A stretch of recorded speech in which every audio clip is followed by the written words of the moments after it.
This show is part of the Deluxe Edition Network. To find the other great shows on the network, head over to the deluxeeditionnetwork.com. Bev's Video Kingdom is intended for a mature audience. Listener discretion is advised. This episode of Bev's Video Kingdom is brought to you by Shitty Salads and Fries. Hey there, do you want to eat healthy? Do you really want to eat healthy? In this world of the whole fucking internet and all kinds of worldwide political strife, we know eating healthy is not an option. So we created the food truck that allows you to feel healthy while actually giving into those greasy, high-calorie cravings your body's trauma response is requesting. With every order, we'll box up a lifeless, flavorless salad with toppings we know you'll hate and a dressing you can't stand, and pair that with the delicious mouth-watering side of the greasiest, tastiest garlic cheese fries, so you can spend the 30 seconds you need to convince yourself you tried to order healthy before jumping into some of the best goddamn fries you've ever had. Is that truffle oil? Hell yeah, because at Shitty Salads and Fries, we know what you really mean when you say, I think I'll have the salad. I prefer to leave the word shit out of my restaurant name, typically.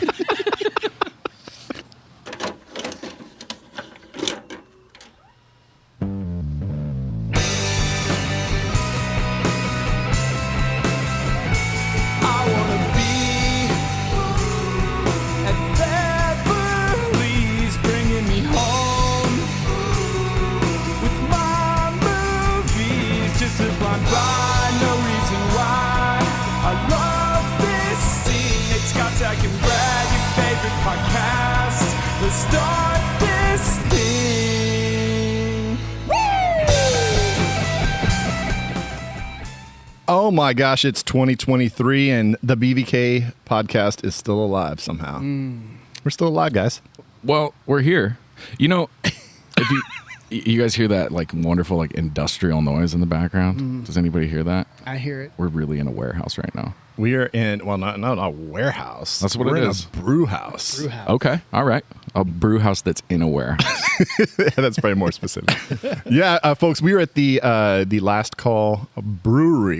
You've heard us talk about the Last Call Taproom, but this time we are at the Last Call Brewery because we are here with our friends Walter and Liza and Jake, and they have been gracious enough to allow us to join them as we make BVK IPA Untitled. Yeah, the working title is, what was the dumb thing that you guys made up? Electric Boogaloo. Yeah. That I was like, oh, that's kind of funny, and then you guys were like, yeah, there's like 8,000 beers with that name. Yeah, yep, definitely. Yeah, it's still a work in progress, but we are making the second batch. We were told today that we have to walk out of here with a name. Yeah. You know, so yeah, oh, we have to think of it today. Yeah, Walter's like, you're not leaving here until this fucker's named. Yeah, Walter is here on the mic. Walter, what's going on, buddy? What's going on, guys? Just brewing beer. You know, I'm at work and talking to you guys. You guys did all the work this morning, so that's awesome. Mm-hmm. Yeah, so far we've already hoisted about 700 pounds of grain, maybe, something like that. Grain bill was 770 pounds of grain. We stirred the pot a little bit. I lifted 100 pounds of that. I'm pretty happy with that. We've all got our little pump going right now. Make sure I get my credit for that. Veins are flexing and stuff like that. I'm swole as fuck. Scotch has got, a nice little rundown through his lower regions, like a little drip, a little sweat drip. Whoa. Oh, wow. What? Damn. How do you know this, Brad? Damn. Because you talk about your farming days all the time. This you got some marzipan going on there? That was full of hops. A little marzipan with hops and oats. This beer is going to be extra salty. Just the things you want to think about when you're brewing beer. When you're hoisting a BVK IPA 2.0. Yeah, just know what's in that.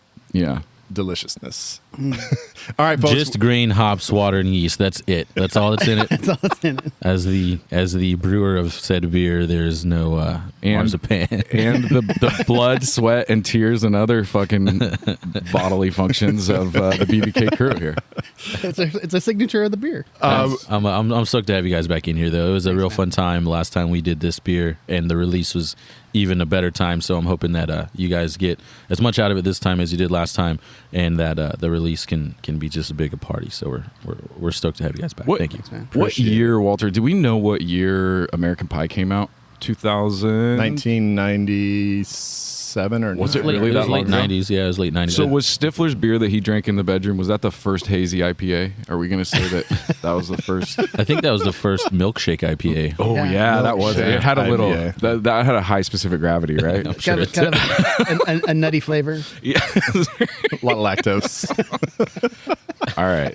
Go ahead, Brad. I'm sorry. All right, so baby-making beer. before we got a couple of housekeeping things before we get going. First off, the BVK podcast is part of the Deluxe Edition Network, the network as we call it, Done. and the pod of the month this month. This month. This month, Pot of I've month done this that week. twice, That's I almost think. as bad as the what is it called? The pod network. What's it called? Oh, the Deluxe Edition. Deluxe Edition Network. The DIN Network. Yeah, the DIN Network. DIN. It's almost as bad. But the pod of the month is just all of the pods that are on the Deluxe Edition Network. So we'd like to highlight 2 today that we're pretty familiar with. One would be the BVK podcast, which you are currently listening to. They are available on the Deluxe Edition Network. If you're listening to this, you should check out the BVK podcast. for sure, It's fucking good. It's pretty decent. It's really great. And then we're also going to highlight our friends from the Real Drunks, and those guys are putting out movie drink-alongs, I would say, of movies. And you've got Jake and you've got Matt Marlowe. They are doing some funny stuff. Oh, and Alyssa. Can't forget Alyssa. So we've got a great podcast for you to listen to. They are local. They are friends of ours. We are commiserating at Last Call You were on an episode recently. all the time. I was on an episode and we talked all the about time. and we talked about the movie Krampus, yeah, as we said. Krampus. And it was a great time. So if you want to check out that pod, definitely give it a listen. They are on the Deluxe Edition Network with us. So Brad gave the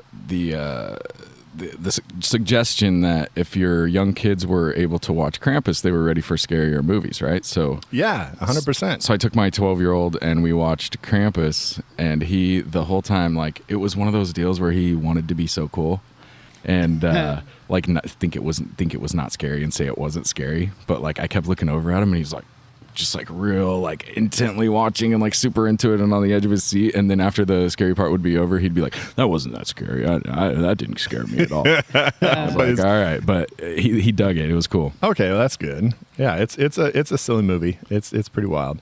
But we're not talking about Krampus today. We are talking about the movie, very appropriate, Drinking Buddies.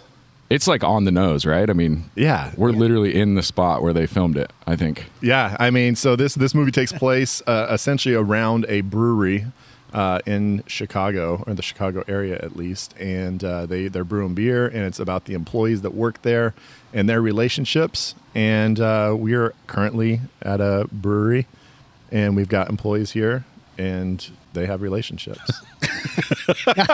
Well, not like with each other, but We they don't have, know. They have We don't relationships know that. Hey, outside. that's why we brought Walter along, Yeah, because we we gotta want clear to this up. find the inside information about this. So, yeah, Drinking Buddies. So, how many people had seen it here already?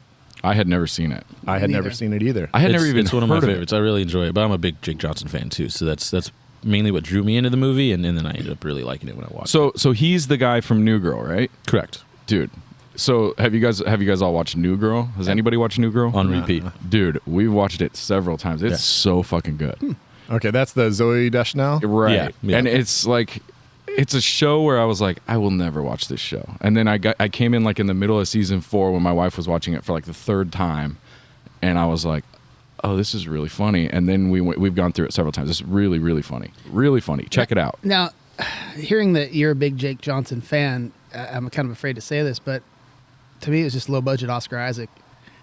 I just kept thinking of Oscar Isaac the whole time. Are you thinking just looks wise? Just looks wise. Just looks wise. That is the biggest compliment to Jake Johnson that he has ever gotten in his I'm life. just saying. To me, at first, I didn't even notice the credits. I'd never heard of this movie at all, and I didn't watch a trailer. I didn't, research it at all. Didn't IMDb it, and he comes. I was like, oh, Oscar Isaac, cool. Oh wait, no, that's not him. He does look. I'm just looking at him without like the beard. He looks like he could be like Oscar Isaac's like little brother. It's the Right. eyes. The eyes Yeah, definitely have yeah. like a certain look to them. So, That's called pain. but he was great. He was great. He was definitely one of the highlights of this movie for sure. So director Joe Swanberg He also wrote it, and I think he has an affinity. And this is what I want to get into first about this. Is we'll get first takes in a second, but I just wanted to, for those who are going to watch it, just know that this movie did not have an official script. It had mostly improvised scenes. There was a loose grouping of ideas of how the plot would take place, but then they let the actors essentially be themselves in these scenes. And I as I started watching it, I was just like, wow, this dialogue feels very real. Like, it feels like people actually having conversations. It doesn't feel like written dialogue. So I was kind of thinking like, well, who wrote this? Because like they're really good at writing actual real life talking. And then I realized, oh, actually these are just people talking to each other. So I did not know that going in, and it kind of like, I'm not sure how I feel about that. And that's what he's known for. Like in his directing style, he wants extensive improv, and he works on small budgets.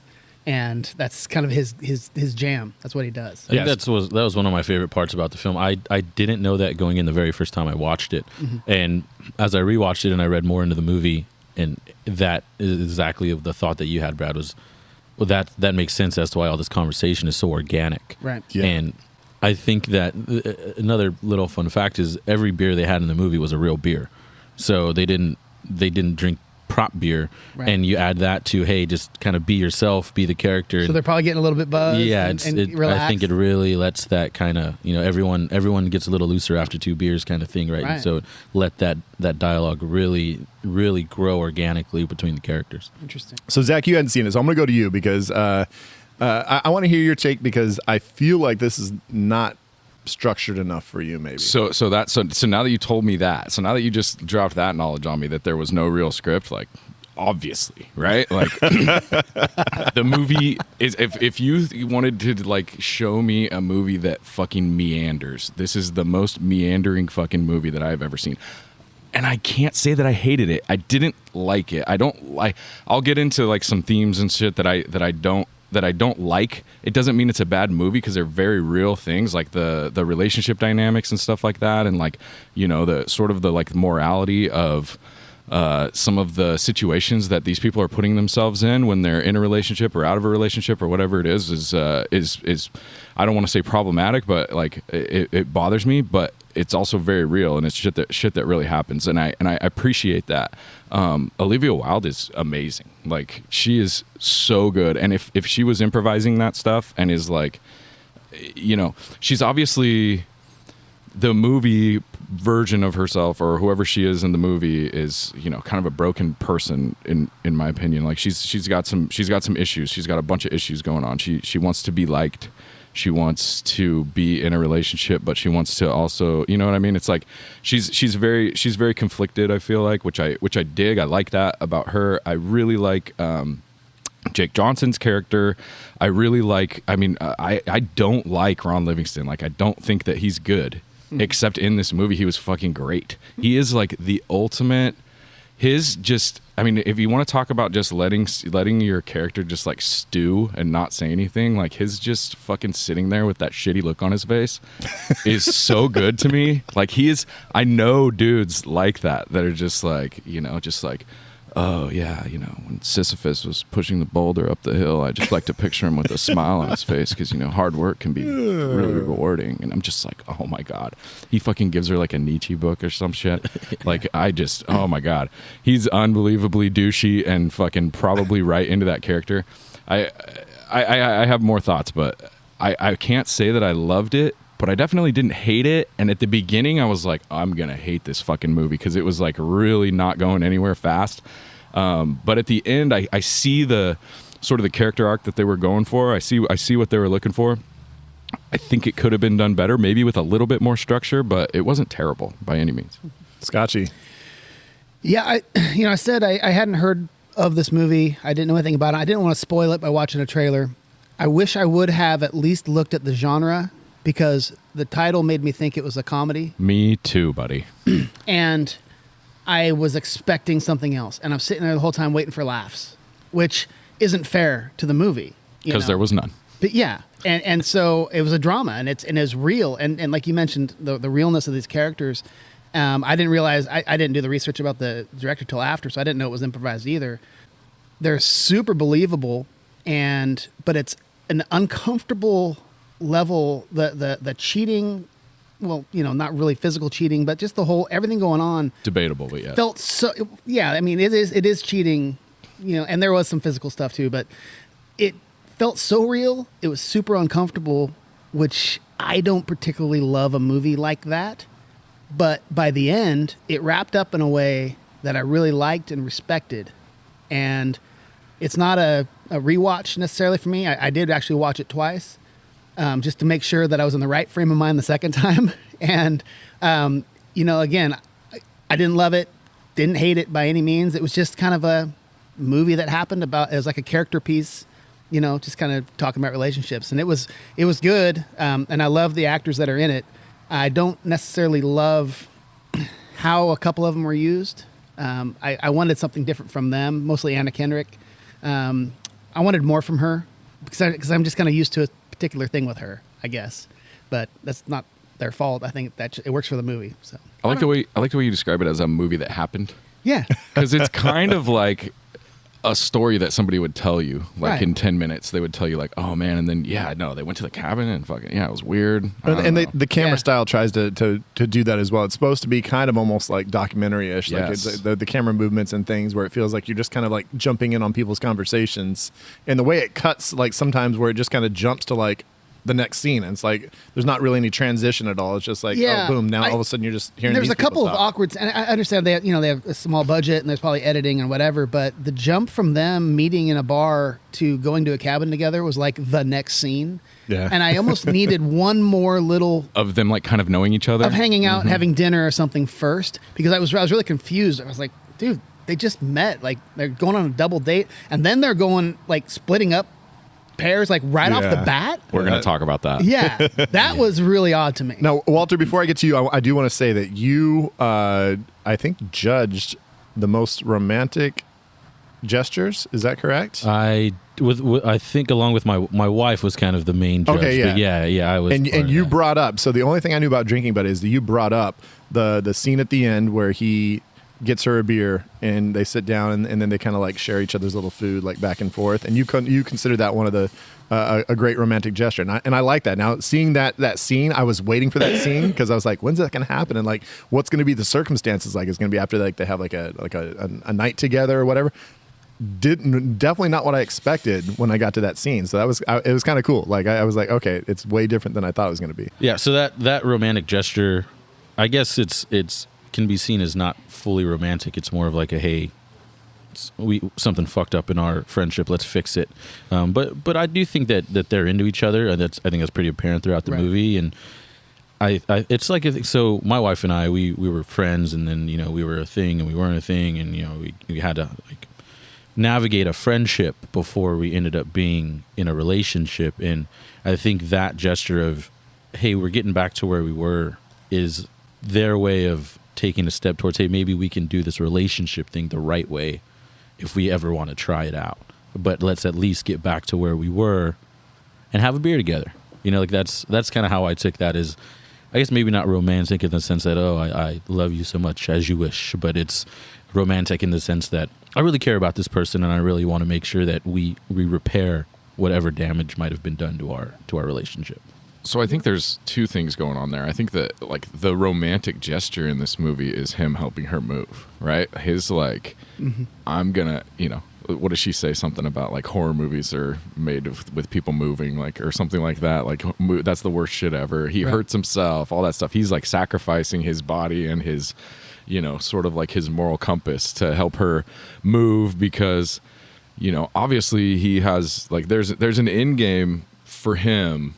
Right. In the, he's got a plan, and that plan is going to come to fruition after the romantic dinner that he's planning on taking her Yeah, on. exactly. He's like, I'm going to help her move. I'm going to be the hero. Yep. And then at the end, we're going to have a nice dinner. We're going to have some atmosphere. We're going to have some beers. And then it's going to happen. then it's probably going to make us and move. then exactly, but unfortunately, and that's why he gets so upset when that plan gets thwarted, Which And I think he's- it speaks to like him being a brewmaster, the fact that brewing is a very step-by-step process. And Right. it's like, you need to start here and you have even to follow says the steps. people make plans and they follow through on them. Right. Says it And- very angrily. Yeah. he does. Yeah. And so I think it speaks something to it by his character is that like he's a good brewer because he knows I do this step, and then this is at the end we get the finished product. Unfortunately, he's forgetting about the step where he breaks up with his girlfriend. Right. he does the kind of step forget that that he's one. like, They kind of "Whoa." avoid that. So that's a great point. I didn't even think about that as far as him being structured and all that stuff. I just saw it as we just saw a glimpse of what it would really be like to be dating and how she couldn't handle the blood. He's just like, just fucking get some, whatever. He freaked out on her. And the whole veil of the fun, flirtation, all that stuff turned into reality for a second. And that's when I go, oh, shit, these guys wouldn't work together. I don't think they would. So I think you're right, and I think that that's what makes Olivia Wilde's character step back. Right. Is that you're right. The fun flirtiness goes away for half a second. Yep. And that's all she wants. She wants the fun all the time, the flirtiness all the time, all that. That's what she's in for. As soon as it gets real, she's out immediately. Well, let's break that down because I think that's an important part of the movie is thinking about what happens in the future from this point. Because all of us who have been in relationships, it's like you do get that first moment where this person who you've put kind of on a pedestal, all of a Yes. sudden they fall off, and you're like, oh fuck, like. But then how you respond to that, how Right. you react to that, can you live with that? That becomes the part of building that relationship. So, Right. do you think they just got scared for a second, and then eventually they're going to be, you know what, we can make this work in the long run? I feel like they do end up getting together. I don't think he can marry Anna Kendrick. Yeah. I just think he's going to realize that's just not the game for me. I think that's what that beer at the end is. It's, hey, like, yeah, you couldn't help me in this situation and you freaked out and I got pissed off at you for it, Right. but you can still drink my beer. Like it's like a, hey, like we saw that glimpse of how opposite they were in that situation. Yeah. But I think that part of that kind of builds a great relationship. Okay, I know what your shortcomings are. You know what mine are. Or what triggers you. or what like, triggers yeah, you, and exactly. we can navigate that. But maybe I'm just being a little bit of a fanboy of the movie and a fanboy of the relationship. And There's parts of that in dynamic of it that really like both characters come off shitty to me. Like he comes off shitty for like making her feel bad. She says it. She's like, I'm a single woman. Don't slut shame me for doing whatever I want to do. You're the one in a relationship, blah, blah, blah. Yeah. Right. And he comes off shitty for that, like for sort of making her feel bad for doing whatever she wants to do. Right. But she comes off shitty for like sort of fucking gaslighting him into thinking that she doesn't know what she's been doing for the past fucking however long, like Yeah. the flirting and the fucking laying down with them. Yeah, and all she was that the big shit. spoon. right? Yeah. Dude, that was like, I was like, all right, bitch, I get it that you're angry. bitch. Yeah, I mean. I get it that you're single and that you're the one that's technically not doing anything wrong, but you're still. I mean, they're both.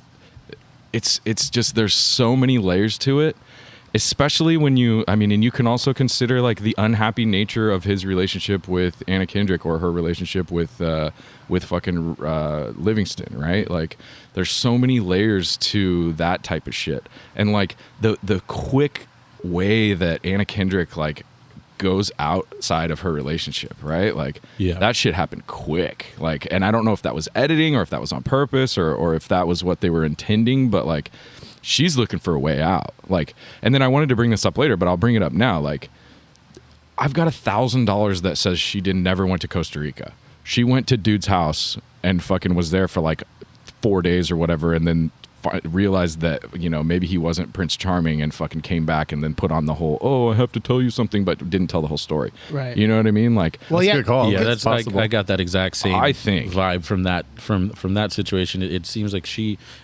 the dynamic of both relationships is that they're in ones that they don't necessarily love, but they kind of are already in them. it's comfortable, right? It's very comfortable, and they want to seemingly be in different ones. Olivia Wilde is, when you mentioned, I'm not doing anything wrong. I'm single. I can do what I want. Right.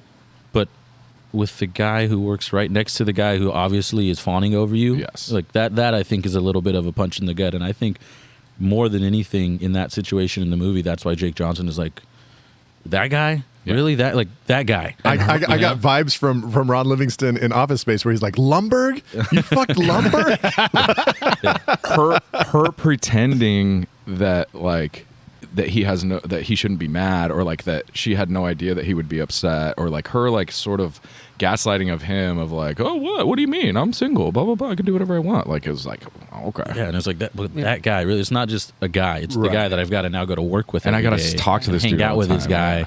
And I see him drinking beers after work all the time. Like that guy, really, I think that's the crux of why he felt so shitty about that, is he also then had to continue to be reminded of it, because that's a guy that hangs out in their friend group. Their drunken flirting about having the same legs was like the only comedy in this movie to me. I thought it was really funny and like really realistic. Like that's totally something that people would like flirt about. And the guys got some strong like Pete Davidson vibes to me, like real tall skinny dude that just like is too cool for school, and he's just like, whatever, girls want to fuck me, and fucking and then he pulls Olivia Wilde. Yeah, exactly my point. I joked with my wife last night as we were watching this. I said, and once I had found out about the script thing, I was like, it seems like the script was basically like introverts with introvert, extroverts with extrovert, or introverts with extrovert, introverts with extrovert. Let's put them together and see how they mingle. And it's like the extroverts obviously immediately kind of like magnetize towards each other, and the introverts kind of magnetize towards each other. And it's like, but would that be able to last? Right. And it's wild is that they all, especially at the cabin, they all seem extremely comfortable not being with their partner and their partner being with the other person, because they don't want to be with their partner. It's so that when I first watched the film, I was like, oh, okay, well, this is going to end in the Hollywood happy way where they leave, or they realize they want to be with the opposite person, and then they go along the merry way. But no, they said they get back and they're comfortable, right? And that's the part that's realistic about it. Exactly. That is true. So drinking with, actually, before we get into that, I did want to talk about this movie gets really deep into the brewing industry. I mean, I think surprisingly, like there's a lot of kind of like in-depth talk about brewing, and you get to see them at work a lot. Walter, as a brewer, like how did you feel about the? Was it realistic? Were they using the proper lingo? Like, did it feel like they'd done some good research on how breweries run? Yeah, I think so. I think that the fact that they filmed this in an actual brewery in Chicago helped. I think a lot of the cast even worked at the brewery for a bit when they were getting ready for and filming this movie. So they got into it. They didn't walk into a brewery, film some seasons, and pretend to be a brewer. They did some brewery work. They were in a brewery. They were around it. And I believe Olivia Wilde's character was based off a real life head brewer at Revolution Brewing in Chicago. Like the general sense of her character. Not that she was in a relationship and out of a relationship and then hooking up with her coworkers or whatever. But no. So you would say she was considered like kind of like a head brewer, because like I thought of her like as like more like the manager of the in the brewery, film. like. In the film, yes, but the character, from what I've read, the real life person it was based on was a brewer. Gotcha. But her, obviously, Olivia Wilde's role in the film is not. It's like a events and marketing person. Right. So that, along with the lingo they used, I think it was pretty spot on. I really enjoyed seeing the brewery as they use it as a device in the film of how these people connect, how these people hang out. Even like the big party that happens for whatever party she throws, the anniversary party. Everyone's there hanging out, and that's pretty true to. I mean, my life revolves a lot around the brewery, whether it's working in it or going to events at it, meeting you guys there, and then doing this beer today. So that was really something that I thought touched a very big sense of realism, because I don't just come into work here and then spend absolutely all of my time somewhere else. It's hugely revolved around the brewery, and they nailed that, I think, in the movie.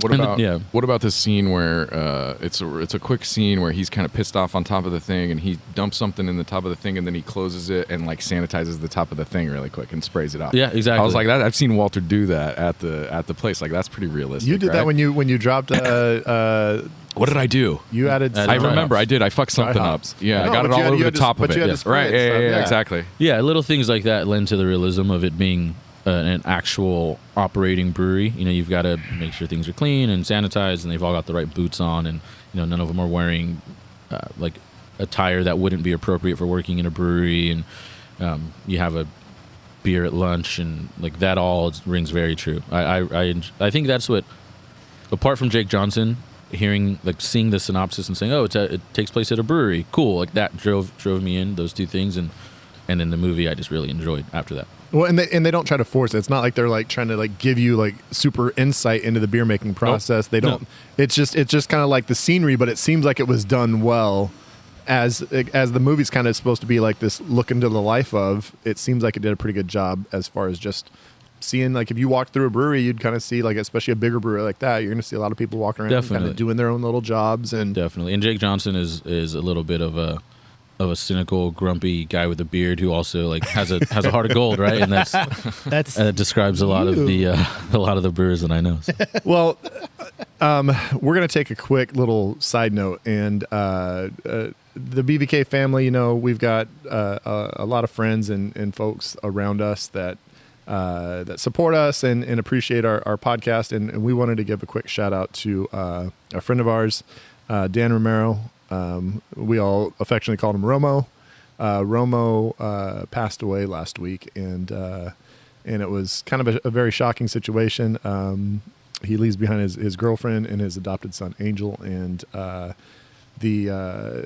lot of our friends that have hung out with Romo, it was always good times. There was a lot of poker nights. There was a lot of UFC fights that we would watch at his house. A lot of just really good times where we're laughing, and Romo never failed to make people laugh, and just a lot of silly stories. And he was a good shit talker. He would talk shit. A lot of shit talking. Nothing pissed me off more than that guy beating me in a hand of poker. And he would give you a look and like laugh and be like, "Oh, great hand!" Or he would flop over a bluff. Like he would put you to the test and flop over a bluff and just be so cocky. He'd just be scraping in the chips as fast as he could and just like giving you looks. And you'd tell him like, "God damn it, Romo!" And he'd be like, "Hey, put your money in the pot." Yeah. Oh yeah. He would definitely mouth off a little bit, but he was just a fun guy to be around. And he's able to take a foul ball off his forehead as a kid. Yeah. Yeah. Oh yeah. Scott told us that story. Yeah, man. So I was playing JV baseball. I'll keep it short, but yeah, a guy on our team who is a dead pull hitter. He hit so many foul ball home runs that season, and he didn't hit a single real home run all year. It was so funny. He just always pulled the ball, and he was the bat boy. Danny Romo was the bat boy, and oh my God, he took one right off the forehead, and I can picture it like it was yesterday. I mean, it was crazy, and he got through it. It was scary, and that was a very frightening moment. But Romo was a great dude, man. He was fun to be around, and he'll be missed. Rest in peace. And we're thinking about his girlfriend and his son and his dad and his whole family. Coach Romero. His dad's a great dude too, and for sure. It's just super sad. And with Walter, part of our family as well here. Walter, I know. You lost a good friend here just recently as well. Yeah. Speaking of grumpy, ornery guys with beards that have a heart of gold, my buddy TK, Tyler, a lot of your listeners drink beer. A lot of your listeners are from the Central Valley, and the chances are that a lot of your listeners are friends of your brother's or fans of your brother's band, and all those things. Back, are you a fan of my brother's I love band? his band. Okay, great band. And I say all those things specifically because Tyler helped start Blaker Brewing as the brewer there, and he worked there for I believe it was 3 years as the head brewer there before he moved on to Claim Stake Brewing in Rancho Cordova, and he passed away this weekend. And he was a grumpy, ornery brewer with a beard and a heart of gold, and the Central Valley beer community owes a lot to him. Yeah. And I just want to make sure that all his friends and family know that we're thinking about him. Everyone that's met him has loved him. So we're gonna miss him. Yeah. So you mentioned Blaker. Yeah. And so in Brad's brother's band, we had a beer release. We did a collab with them, and he was the head brewer at the time. And I remember just like you said, grumpy. You know, when we first met him, it seemed like, what are we doing? Who are these guys? Whatever. And then Brad's brother Andrew, they used to work together, right? Yeah. And so then he's like, oh yeah, okay. We start talking, get to know him a little bit, and I always remember when we played that show for the release, sitting off to my right, because I really didn't talk to him much. I just kind of saw him kind of being kind of grumpy or whatever. Yeah. He had the biggest smile and was sat there the whole show just drinking beers and had the time of his life. And I can just picture him right now sitting off to my right. And, yeah, you know, and when he moved on from Blaker and he went up to Claim Stick Brewing in Rancho Cordova, they're a brewery that really, they kind of embody what Tyler thought about beer. It was friends, it was family, and then it was beer, and they do a lot of big music shows, and they do a lot of cool events like that. And whenever there was one of those, I tried to make it up there for one, and he was that same big old smile through that giant bushy beard with a beer in his hand, having a great time, and that's how I remember him, and I think that's how a lot of people will remember him. And I just I thank you for giving me a little second to mention him on the pod. Hey, guys, hug your people. Tell them you love them. Mm-hmm. This time can be short. TK, I actually went with Walter one time. We went up to Sacramento. You were doing a couple little delivery things and got to hang out with TK for a couple hours. And like you said, I mean, you definitely, it was so cool for me just being kind of not a part of the brewing community, hearing two brewers talk shop and talk about like, oh, what's going on with this place and this place. And he definitely, if he didn't, it seems like if you did him shitty, you were going to hear about it. Yeah, but he holds his friends, I mean, super close and tight. And I could just see the relationship between you guys. It was just like brothers. It was like you guys just were just a great relationship there. Yeah, he was definitely a brother. He was a good one. He was a good one. Man. So we're going to take a little break, but we're coming back with Drinking with the Director. Pull up a chair and grab yourself a drink. We'll hypothesize what directors think. Maybe sometimes get a guess. Makes us look good. Let's drink, laugh, and pretend we know what we're doing. Drinking with the Director, brought to you by Last Call Brewing. Sorry, guys.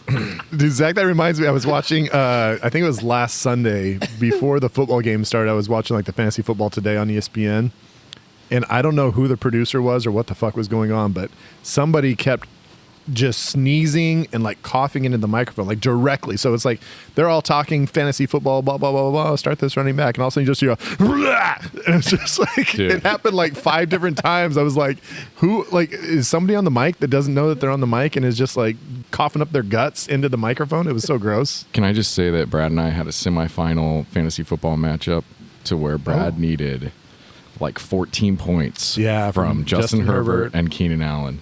And Justin Herbert put up the stinker of all stinkers. Keenan Allen still brought it through. But God, dude, it was closer than it had any business being. I talked a lot of shit the day before, too. I was like, oh, I'm in the finals and stuff. And they're like, hey. Can I tell you that I was in a semifinal that I needed 21 points from Keenan Allen, and he got 20 and a half. Oh, my goodness. So, shit. Man, the part that hurts more is T. Higgins with 26 was on the bench. Years and years ago, here we are talking fantasy football on this movie podcast, but years ago, I actually ended up tying for the championship with someone, and our point system was 2 decimal points. So literally, we tied with the exact score with 0.2 places. Yeah, to the 10th. Or to the 100th. To the 100th. To the 100th. Yeah. And the tiebreaker was most points off your bench, and he beat me by the tiebreaker. That sucks balls. So, You guys should have wrestled for the win. I would have fucking lost still. I may look big, but I'm a big. I mean, people hate fantasy football sob stories, but in my semifinal matchup, I went to pick up a guy. I had him on my screen. It said, "Do you want to add this player?" And I looked up something real quick, and when I went to go hit add, He was already gone. The other guy got him? Snagged him. The guy I ended up replacing with got 0 points. That guy put up 10, and I lost by 9. So if I would have got that free agent, it would have sealed the deal for me, and I would be in the finals. So What's your fantasy football story? Call in. I've got one more that I want Email to share, us. and that's it. And One I know more. We got this is not the place for it. But last year I was in a final, and the person I was playing only had a defense left to go, and I was only up by 4.5 or something, 5 points. There was only the Monday Night Football defense left because he hadn't put his defense into his lineup, and it had locked on Sunday in the bench. You picked him up? I picked him up. Oh, that's no way you could have beat me. That was beautiful. I was the champion. Nice. That's just being a good manager right there. All right, Anyway. so folks, as you heard the song, we are drinking with the director, brought to you by Last Call Brewing. Last Call Brewing. Last Call Brewing. Where And are we, Brad? we At are Last Call Brewing. We're at the Last Call Brewing brew facility, and we all have Last Call brews in our hand. Isn't that surprising? Actually, I brought a Guinness from home.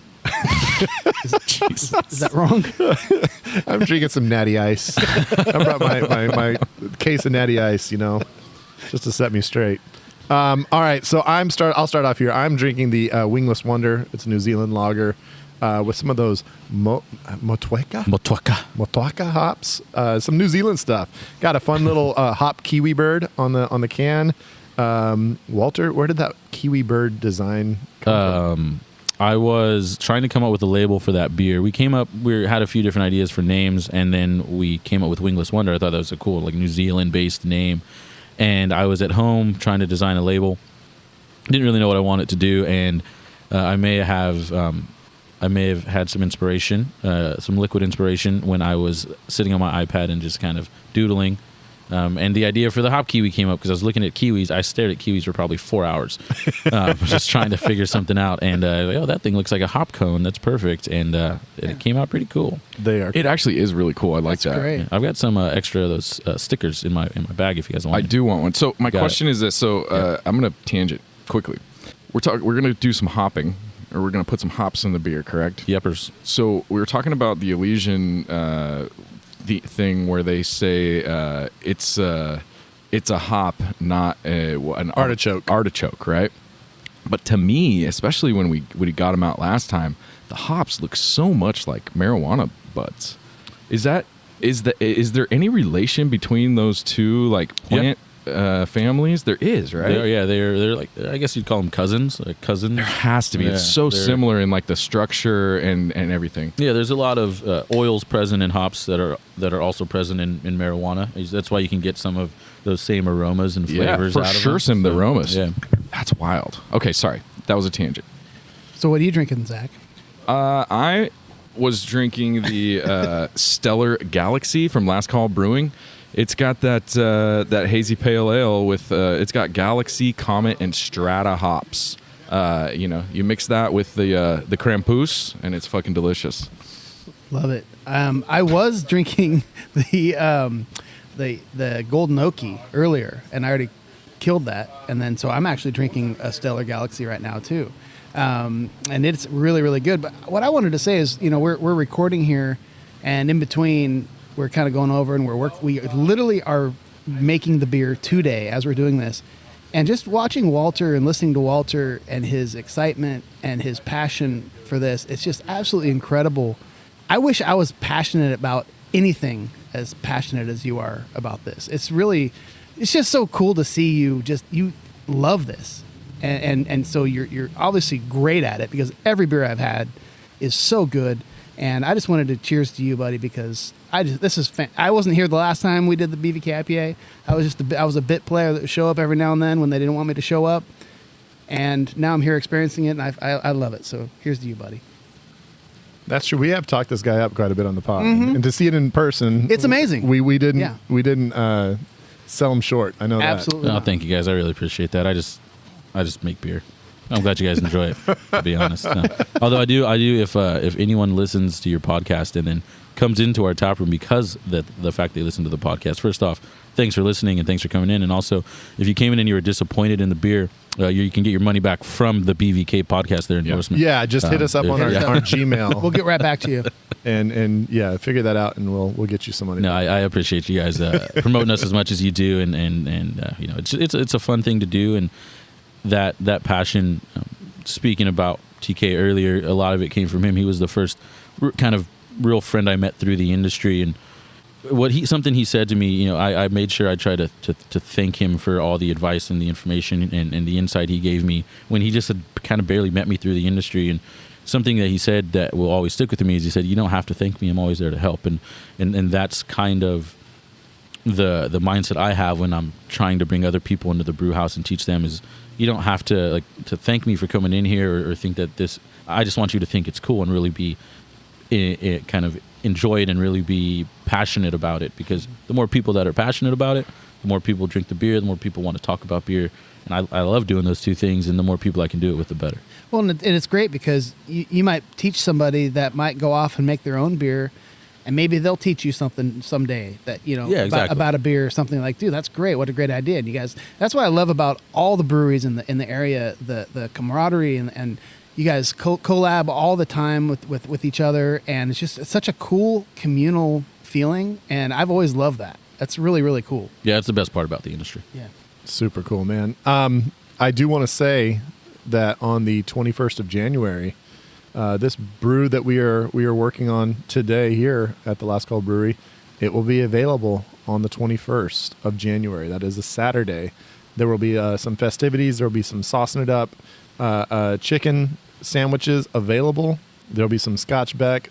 Playing some music and Don't maybe bury the fucking lead. Scotch Beck's gonna play, and we're gonna be down there drinking and mingling. And you know what? Maybe Zach and Nate might pick up guitars too. Who knows? We'll find out. You never can tell. Maybe not. Maybe not. Maybe not.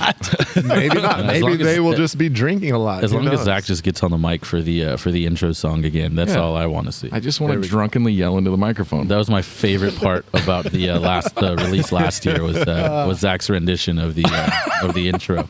We might definitely have to do a real official drinking with the director while we're there too. Oh shit! Wow. And try to Okay. get everybody involved and just say, hey, this is what you got to say at the very end, and Dude. like do like a real like everybody cheers in the air. That would be kind That'd of be fun. pretty cool. I could, That'd yeah, be pretty that can cool. absolutely happen. We got to record it and then use it on the pod, though.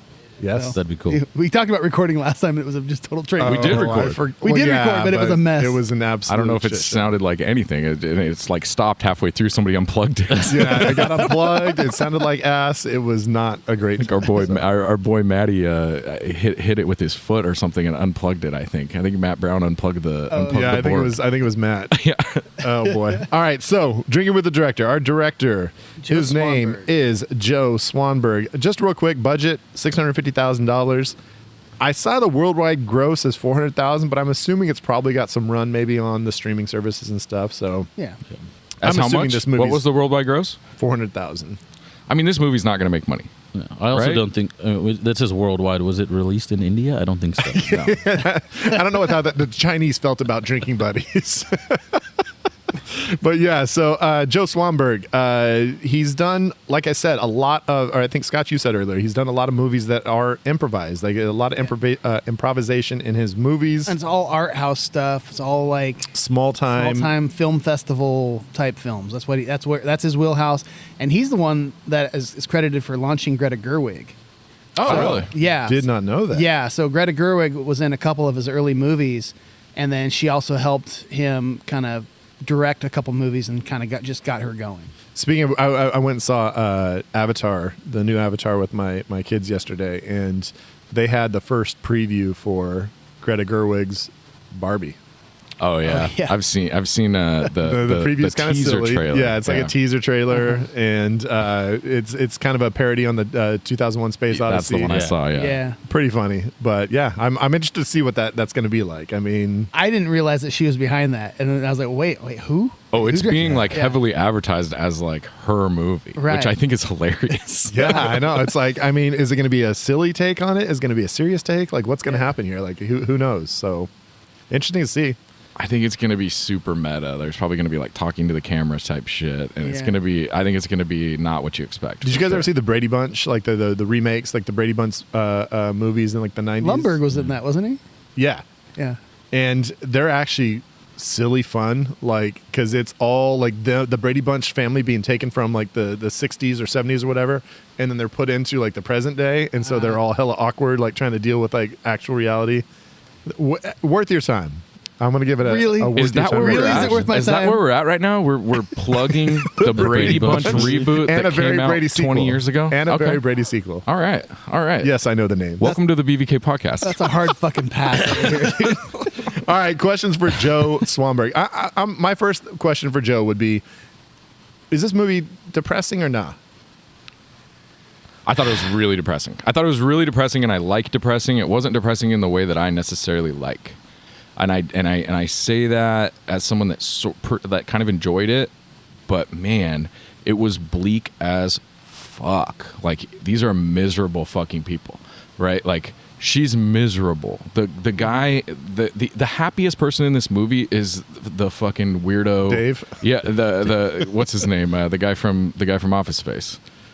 Ron Ron Livingston? Livingston? Oh, you're right. The guy that hooks up with Wilde. Olivia Wilde is definitely the happiest guy Oh, in the yeah. movie. Yeah. But but I mean, they're just all miserable. Did you guys see None that- of them are happy. After they're they all, hooked up that next day, when they're walking out, and she's going to stay back and have a beer with Jake Johnson, and that guy's walking out and say, "Hey, come on, let's see what happens." Yeah. Like he gives that little jab. Dude, that was pretty cold, man. Well, he got a little taste. Little taste. Like I said, he walked so Pete Davidson could run. You know what I mean? So I'm like, I don't know, Walter. What do you think? Is it depressing? I think I it's- don't think it's as depressing as Zach is saying. I think it is a depressing movie, but I don't think that it is solely depressing. I don't think that that's the only emotion, at least that I get from the tone of the film. I think that it is a take on mid 30s working people's lives, and unfortunately that can be a bit depressing, right? And it's with the way we've already talked about the dialogue building organically because it was unscripted, along with being in a place when I saw this movie that I kind of related pretty Right. heavily. It's like, oh yeah, like that's kind of the shit that people go through at that point in their life, and that's a little depressing. But I also think that there's some hope to it. Like there's a little bit of, and this might be me speaking from the point of view of my profession. Like you still go into work and you can tell that Jake Johnson likes what he does. Like maybe Olivia Wilde doesn't, but I can't really relate to her character, so I don't care. But that, like, hey, I'm still going to go into my job. I'm still going to be able to do something I enjoy, and I'm still going to keep trying to build this friendship back up that might have suffered a couple punches. It might have taken a couple punches. I guess what's sad to me is that like it's so depressing to me to think that like these people are all really unhappy in their relationships, right? And they're what they think whether it would or wouldn't, what they think will make them happy is right there.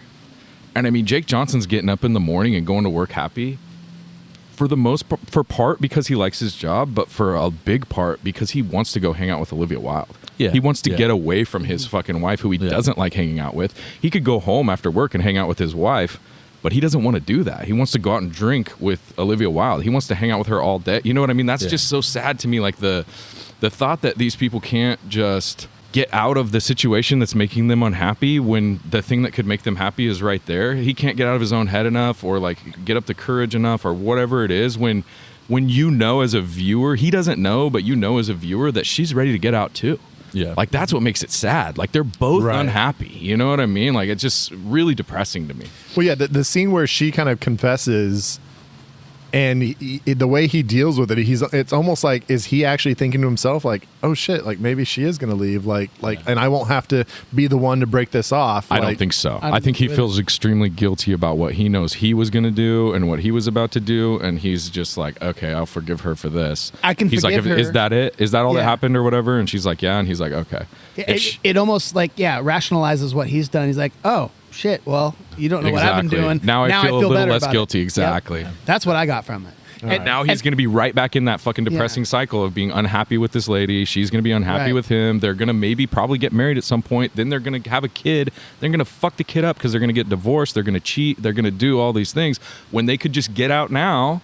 Right. And fucking he can pursue this relationship with Olivia Wilde. She can pursue her relationship with whatever fucking depressing, weird fucking music producer that she wants to fucking go with. You know what I mean? Like I just feel like they gotta at some point, like you gotta cut bait when you're both unhappy, right? This movie did not depress me at all until Zach talked. how do they have a music producer though that like is never listening to music? Like, was he ever like listening? Like it seems like He puts on records at the Oh, place. he had that Yeah. fancy record player. Yeah. Come on, he had a table that looked like it'd be in a music producer's But house. did he? No, I thought only one that puts on music is He puts music on. Jake Johnson. Jake Johnson puts on music, and the other guy puts on music. I think that was supposed to be sort of a juxtaposition where Jake Johnson puts on an upbeat song. The other guy puts on some really fucking slow, Wait, like he- super pretentious. He puts shit. on a record when he gives her the book in the apartment, Yep. right? Oh, Yeah, exactly. He starts. He sets the mood with the music. I don't. This movie really didn't depress me. It actually just made me uncomfortable, and the biggest thing is because personally, I took some stuff from real life that has always been an awkward situation. Is like when you have a relationship with a girl that's in a relationship Yep. and you're friends, and so there's a particular friend that I had years ago And there was nothing, I had no feelings for her or nothing, but we had a just amazing friend chemistry. And there was one night when we were all out drinking, and it was me, her, and her husband or boyfriend at the time were in a cab, and me and her are just riffing and laughing, and everything was just clicking, and it was super fun. And I literally heard him say, "Oh man, I wish we laughed like that." Oh, wow. And I heard that. That's depressing. And and it fucked me up. I was like, oh my God. And again, I'm not sitting here trying to pick up on her, nothing. We were just having a great time, and it just worked. And it made me feel so shitty because I wasn't doing shit. And it was just, and so then as I'm watching this, I start getting those feelings that I had that night. Because here they are with this amazing chemistry. They're just cracking jokes. They're sticking their finger in each other's beers and all this shit. And it made me think of that. So my mind's going, and I'm like realizing, oh shit, I'm not really watching the movie because I'm thinking about all this other stuff. So that was the biggest feeling I got in this film. So any other questions for? I have one, but who else has got a question here? I said it earlier, and I'm curious your guys' thoughts. I think we may have touched it, but does she go to Costa Rica? Is there like deleted scenes where she's hanging out with Ron Livingston? For the minute she brought it up, to me it felt like she was literally going to go figure some shit out and maybe go see that guy, because she makes the she gets the book because apparently he came to the farmer's market. They saw each other again. We don't know what happened. Yeah. And so I think that she went off. They maybe tried some things out or whatever, and she realized that. The fact that she was actively crying when he came home makes me think that she was 3 blocks away and something happened and she came home and was upset, and then he happened to come home at that time. Because you don't like just come back from Costa Rica. No. You don't just hop a plane back from Costa Rica. Right. Yeah, so I didn't buy that at all. Southwest cancels that flight. Yeah. No problem. I agree with your take on that. I think she went and attempted to flesh out whatever she thought might have been there, and then realized, I don't know, either it wasn't what she wanted or just she felt guilty. I don't know. I think both. I think he wasn't the guy she thought he was, and she felt guilty, and that's why she came back and basically begged for dude's forgiveness. You know what I mean? And I think she got unlucky, because the best thing that could have happened from that is he gets pissed off and they break up. Yeah. And then he fucking takes the puss way out. She takes the puss way out, and they pretend like they want to get back together when that's not what they want. So that's why it's sad. I still like this movie a lot, but I've become more depressed about it. I like it because I like movies that make me think about real relationships. And we could go back, and again, 4 Christmases, we talked about that. A movie like that does nothing for me, because it's like, if it doesn't entertain me with like good laughs where I'm like, oh, I'm really into it, I want it to make me feel something. This movie makes me feel something, which I think makes it, for me, a good movie. The fact that I'm like thinking about real relationships and like connecting it to like real parts of my life or other people's lives, I'm like, oh, that's doing something like that. That makes me feel. It's extremely relatable. And I think, unfortunately, I watched this for the first time 2 nights ago, and it's because it's one of those movies, the longer you sit with it and the more we talk about it, we're talking about it now, I'm starting to remember things about it, and I'm liking it more in my head. And this actually happened recently when we were talking about, on the Days and Confused pod, and we were talking about the spiritual successor, which Everybody Wants Some. Right. And I had never seen it, and you even said at one point, it's like, I think I like this movie better than Days and Confused. And I thought you were insane. I watched it the first time, and I thought you were even more insane. But then that movie just stuck with me, and I kept thinking about it and thinking about it and thinking about it. And I watched it again. I was like, okay, I like that a little more. I put that movie on twice a week now, because there's something about it, and that's a movie about literally a weekend of nothing, of a bunch of dudes just fucking hanging out. There's no plot really, and it's one of those movies. And this one, I'm getting a similar feeling of like, the more I think about it, I'm like, oh yeah, shit, and it's making it better in my brain than when I watched it, which was interesting. Not a lot of music in this movie. Right. There was like people putting on music, but not a lot of like score. I mentioned that while we were watching. I was like that last scene, I think when they were driving or something, like the music comes on, and it's like the first time where you really actually have like some background score music rather than like just a lot of silence. Like, I mean, or just a lot of talking. Yeah. I think that was a conscious decision on on his part, for totally. sure. My question is improvised movies. What do we think? Well, I mean, Spinal Tap is one of my favorite movies ever. So, but this is definitely not Spinal Tap. Right. All the Christopher Guest stuff, I mean, a lot of that's improvised, and it's definitely done for like comedic, where they're trying to make each other laugh. Where this one is I don't think definitely going for realism Yeah. versus like being like super silly or anything. I'm used to an improvised movie being comedy, and so Right. that's why I didn't have a feeling. I thought it wasn't. When I read that it was improvised mostly, it surprised me because it was so natural. I was like, oh shit, they actually do that? They improvise a serious movie too? I dig it. I like it. It has to be done with the right actors, though. Obviously, I mean, Right. not everyone is great at being, even though it's not a comedy, at being witty. You still have to Right. be witty. You still have to be quick. You still have to be sharp. And I'm sure there was reshoots. There was, hey, let me try this line instead of that line. But I think that it's a really, when you approach, I mean, you can't improvise Avatar. Right, but when you approach the CGI wouldn't line up. But when you approach a film like this, that is kind of just about, hey, this is a kind of film that I also feel I really like, because you just kind of get dropped into these people's lives. It feels very real and very realistic, and then you kind of get taken out of it, as opposed to something that has a definite beginning, middle, and end, and there's a character arc, and everything gets wrapped up and is tidied up. And I think the improvisation works very well in that setting. So I dig it for this kind of movie, or even comedy, drama, however the genre is, but this style of movie. I wonder how far they took like the improvisation. Like, did he tell him like, maybe you guys kiss, maybe you guys don't? Or I think there was probably a conscious decision made pre-production that was like, these guys are not going to physically cross that line, even though like it's questionable, right? Like, I think any of us would be upset if our wife was like sleeping with another guy, or like laying with their head on his lap, and like all the like heavy flirtation that was going on, right? But they never like do what Anna Kendrick's character does, because I think what there was probably a conscious decision to make Anna Kendrick's character the villain and make the other guy the villain, right? They're supposed to be the bad guys, I think.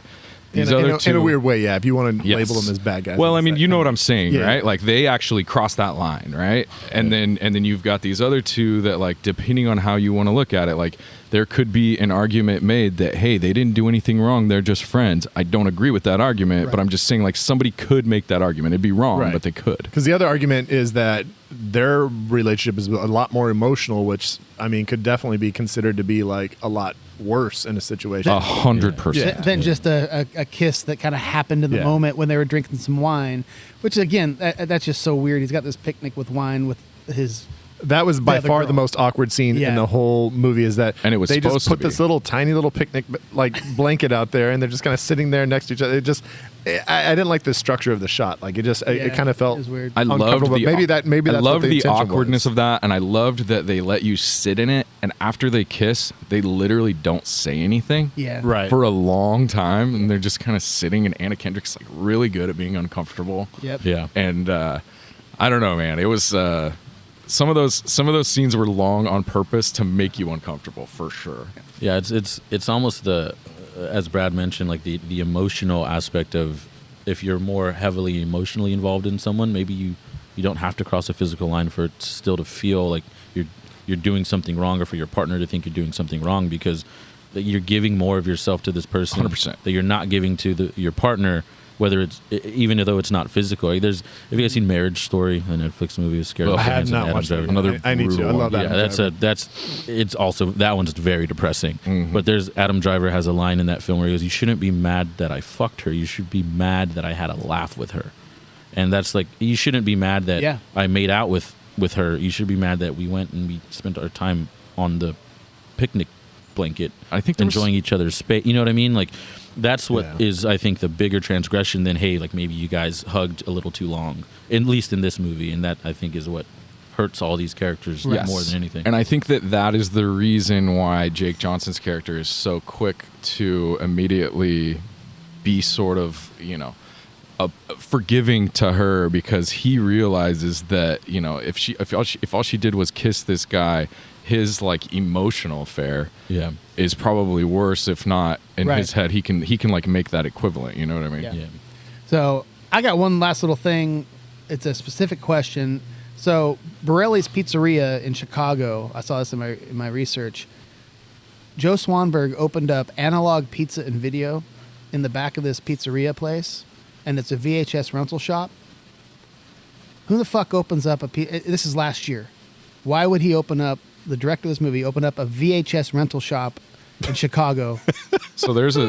Who the fuck has VHS at all?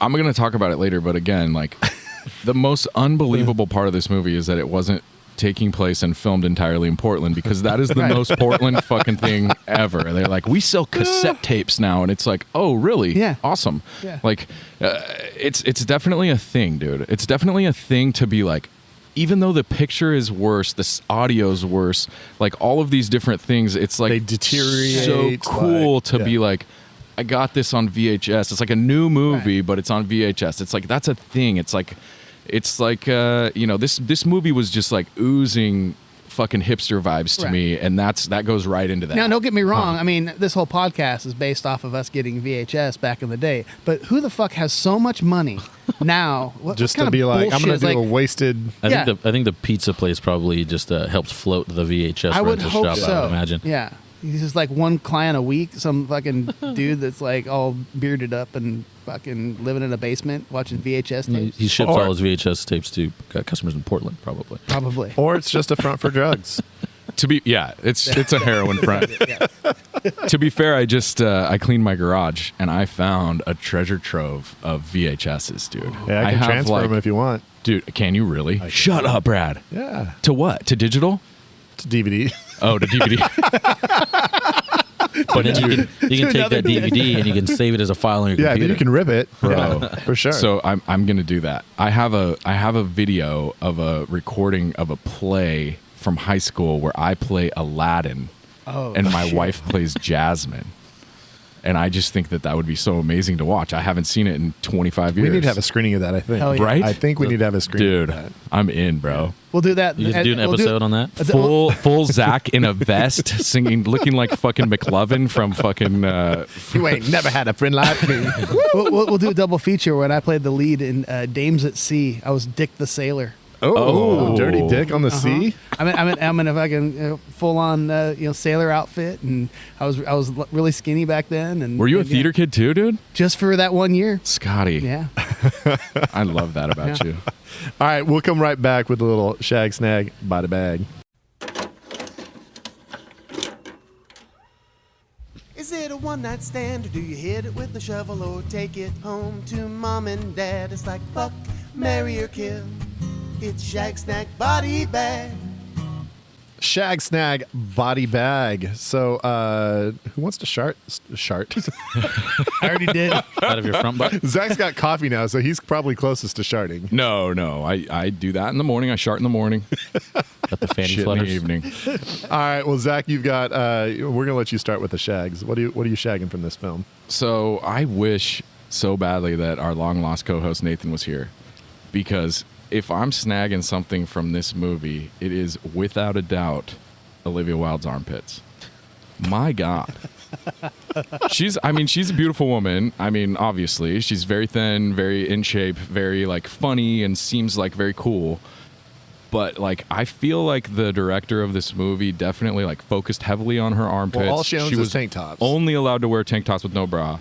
I think that it was a lot of her like raising her, like a lot of her physical like action was like moving her arms above her head and really exposing her armpits. So if I'm shagging something from this movie, it's going to be her beautiful pits, man. I thought she was a great looking lady, but the focus on her armpits was very evident to me last night. And I was like, man, this is a pit heavy movie. And I think my boy Nate would be really into it if he hasn't seen it already. So Well, we got to get a little bit more in focus on that. So, are we saying like the smoothness of them, or is it a shape? they're shapely. It's as Nate explained to me one day, the armpits are very sensual, and I think I get it now that I've seen this movie. Okay. You know, I told him before, I was like, okay, I guess. Like, We'll have to that's bring this fine. up. We'll bring this up again next time he's joins us. And One of the other And Nate will be back, folks. We're Yes. hoping. a We should previous see Nate guest, at some a point. previous guest who I will not name. I just had a conversation with him about fucking feet. And so he was telling me how he likes to fuck feet. Like you have like the girl put their feet together but I think the same. That's an old BVK discussion. I think the same concept could definitely be said for pits, right? Like if you're just trying to get weird, like I don't know. I think Jason Sudeikis or Harry Styles or whoever Olivia Wilde's with nowadays, I think they're definitely getting all up in them pits. Walter, would you like to follow that? What are you gonna shag? All right. So for a second, I thought that we were doing snag first. I don't know why I thought that out of order, and I was like, oh, okay, snag. He's in snag the armpits. It's better than shagging them. Nope. He's just Talking trying to about shag. shagging. He's penis pitting over there. So Penis pit. I'm gonna shag Jake Johnson's beard. That's what I'm gonna shag. I watch a lot of Jake Johnson on New Girl, and sometimes he's clean shaven, but when he has a beard, I think that man is a 10. So, He's a handsome man. I'm going to go ahead and shag his beard. I want to crawl in it. I'd like for him to crawl in mine, and that's about it. And it adds to the legitimacy of the fact that he was playing a brewer in the film. Is he a short king? Is he like 5'7"? Or is I don't he a know taller how tall guy? Jake Johnson We should look that is. up. We should look that Should up do some because he research. might Google be a that. short king. Google that while I talk about my shag, which is I'm going to shag the delicious beers and I wasn't sure if they were real, but now that I know they're real, it makes sense because I just wanted to fucking drink this whole time. I was just looking at it going, God damn, that looks good. That beer looks amazing. They had quite a few darker beers, which is my go-to. And I also I loved seeing, all the machinery and everything going through all the tubes and stuff. The whole intro was great. I actually had no idea this was again, I looked up nothing on this movie. I had no idea it was set in a brewery. I was like, oh shit, no wonder Walter loves this movie. Said the same thing Yeah. as soon as it started. I was like, I get where Walter's coming from. Yeah. But I loved all that shit. 5'10" for Jake Johnson. 5'10". Oh, okay. So he's Not got some. necessarily short, tall for but not Hollywood. tall. But yeah, if you've ever been around breweries, you're gonna see a few beards here and there. Like that's just pretty much a given. Yep. You hiring? I mean, always. I got the beard. I don't have any knowledge or any smarts or anything, but I got a beard and I can work hard. There you go. My shag is, and people might disagree with me, but realistic romantic comedies where I don't know if this necessarily qualifies as romantic comedy, but I feel like it's in that genre a little bit in the realism of it. Like we were talking about earlier, the fact that like they don't end up perfectly together. And it's like, in a silly romantic comedy, it's like, oh, they're going to end up with the other person and it's going to like all work out for everybody. But this is a lot more dysfunctional. It's a lot more, it feels a lot more. There was nothing Hollywood about this Right. story. And if you don't mind, I'm going to roll that into my snag. We've all shagged, right? Yep. Are you done? You good? Yeah, no. Yeah, I was done let's- a long let's- time ago. Let's roll. But yeah, so the ending, it didn't end the way I thought. Like nothing about this movie went the way I thought it was going to, and I like that and I respect that. Very much. Obviously a very different movie, but like the feeling I had in Seven when it did not end the way I wanted Right. it to. It's just like holy shit, and I had this amazing respect for like, oh, they didn't give me what I wanted. Thank you. It was kind of weird. I'd never really felt that before. And so this whole time I'm going, you know what? God damn, they work so well together. But then that scene where he cut his hand and all that shit goes down and you see like, oh yeah, these guys aren't right for each other. And that made sense. So I liked the way it ended because it didn't do what I thought it was going to do and it made sense and it just worked. But I dig that they give you the little bit, like Walter was saying, the scene with where he comes in, brings her a beer, and they kind of sit down. Right. It gives it that tiny bit of resolution to it, where like, okay, Yeah. like he's not super pissed. He's like, this is his olive branch. Right. They're gonna get back to their normal weird Right. like. And what's interesting is you brought up the fact is like, oh, it's just going to restart the whole cycle again. They're going to start getting flirty again, whatever. And I didn't think of that at the time at all. It's like, 100%. oh, good, they buried it. They're going to be cool. But of course they're going to start up all that shit again, and it's just going to repeat this whole cycle. But it's going to be even worse because now they're probably going to get married, and it's going to be happening when they're married. So It's exactly what's gonna happen. Yep.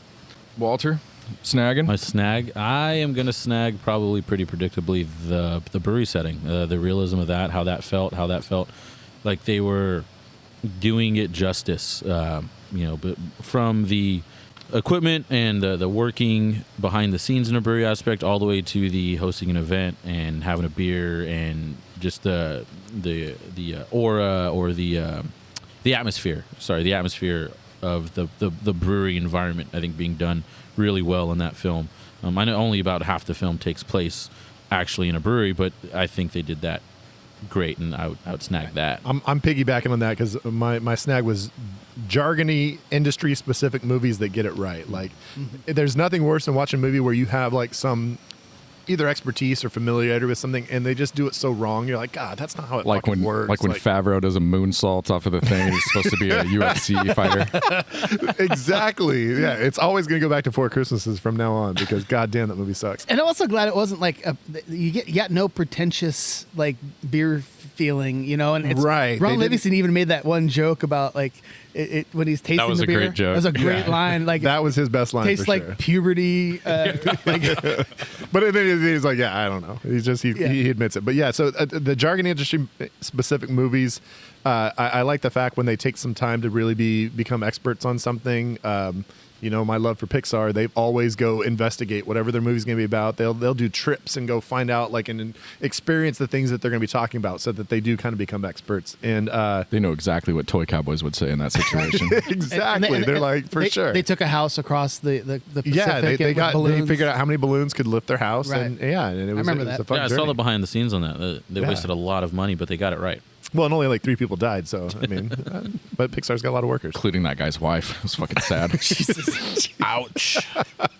That hurts. That was definitely a Too moment where I soon. had the old popcorn napkins were going to the eyes on that scene. I should have hit the "oh yeah" sounder right when he said that. Oh yeah. I think it's Jingle Bells right now. I have to switch it back. But yeah, I just watched Avatar, the new one, the Way of the Water, and just like James Cameron. I got to give props to him as a director. He gets very into the details of things, and like the way the military is fighting against the blue creatures, like the way they're operating, Navi.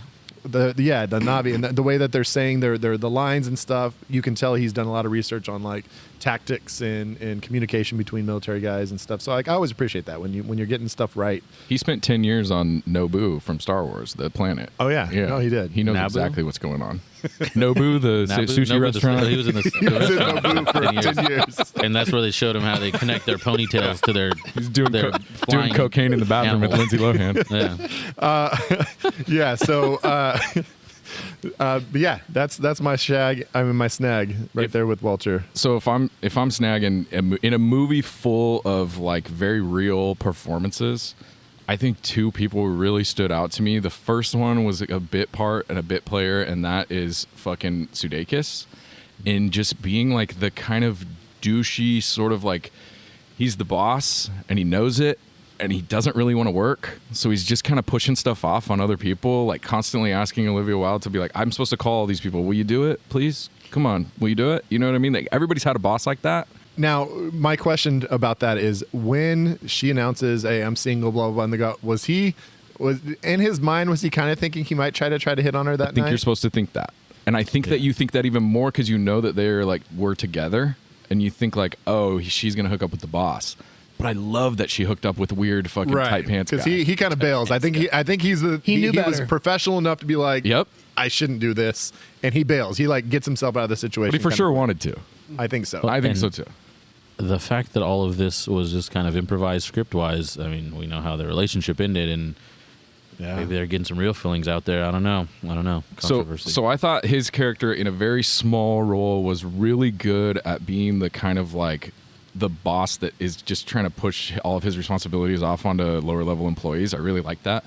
And then the second one is the ultimate pretentious douchey Portlandia guy, which is fucking Ron Livingston. Like, he plays it so fucking good, and it's astounded me because I think he's really a shit actor. Like, he's not good at acting, but he was so good in this. When he gets into the right role, like I said, in Right Office role. Space, he's perfect for that role because he's just kind of like I think goofy and I think he's great in Band of Brothers. Oh, see, I haven't seen Band of Brothers yet. We haven't Oh talked about my that. I know gosh. Nate's Yeah. son was telling me I got to watch it. Yeah, he's really really good in that. He does a really good job of being just there's an episode that kind of focuses on him.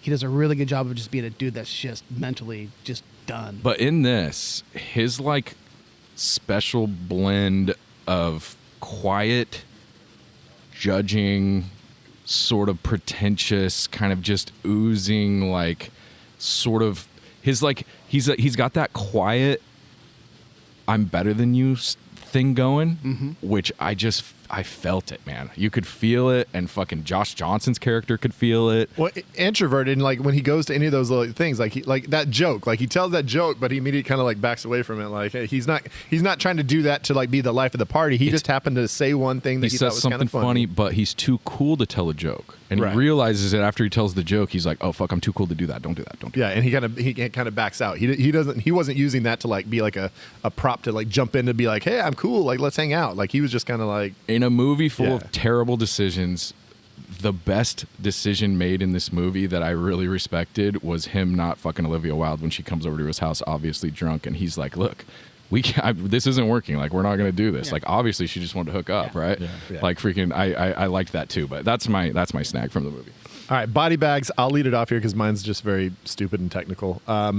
In movies, when someone turns a light off and it's not actually dark, like as they're about to go to bed, I know you need to be able to see shit because it's a movie and you got to see what the characters are doing. Right. But it's so stupid to me when they go and like they turn off the lights, like they're gonna go sleep, and it's still fucking like hella light in there, Right. and I'm like, who sleeps in that type At least of go to light? night vision or something. Yeah, it just, I mean, it would be weird. How dope would it be if they just went to night vision? It's all of a sudden it's like the Predator. It's like the heat-seeking fucking. But yeah, it's just it's an annoyance that I see in movies, and every time it happens, I'm like, I understand why you have to have at least some light in here, but Right. it just does not look that. It doesn't look dark, and if you're trying to go to sleep, you want it way darker than that. So I like stupid it. body bag, but that's what it is. While I'm thinking about it, what are Kendra's thoughts on this movie? She's obviously seen it. Does she like it? I don't.